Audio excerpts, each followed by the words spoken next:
मंठा तालुक्यातल्या तळणी मंडळामध्ये 147 मिली पाऊस झालेला आहे। सर्वत्र या गावाला 2 नद्या असल्यामुळे दोन्ही बाजूने शेतकऱ्यांच्या पिकाचं नुकसान झालेलं आहे। कोणाचं ड्रीप वाहून गेलेलं आहे, कोणाचं मोटारी वाहून गेलेले आहेत, पाईपलाईन वाहून गेलेले आहेत। शेतकऱ्यांचं हातोनात नुकसान झालेलं आहे।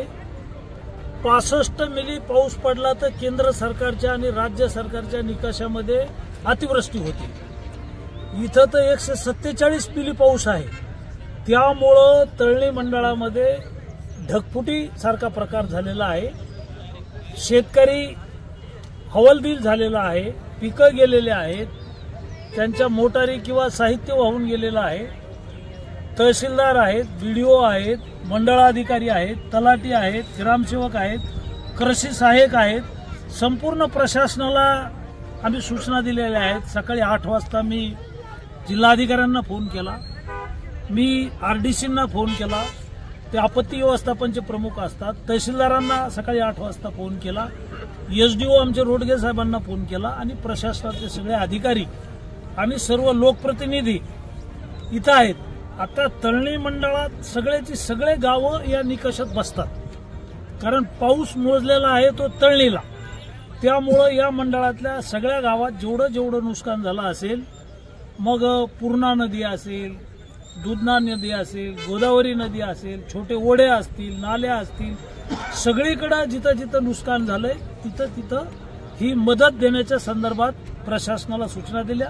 उद्या जिल्हाधिकारी आहेत, आरडीसी आहेत, यांना प्रत्यक्ष मी भेटणार आहे, त्यांना पत्र देणार आहे। राज्याच्या माननीय मुख्यमंत्री महोदयांना पत्र देणार आहे, त्यांच्याशी बोलणार आहे।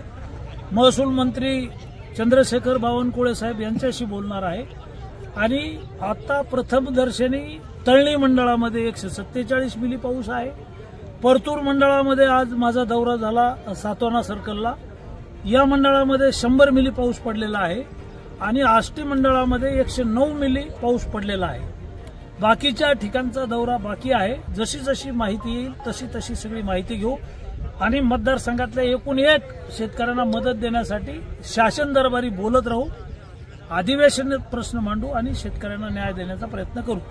प्रशासनाला सूचना आहेत की खरोखर ज्यांचं नुकसान झालं त्या सगळ्या लोकांना मदत द्या आणि आपल्या सर्व पदाधिकाऱ्यांना, सर्व पक्षातल्या नेत्यांना मी विनंती करतो की जिथं नुकसान झालं तिथं आग्रह करा, जरूर 100% करा, कोणावरही अन्याय होऊ नये।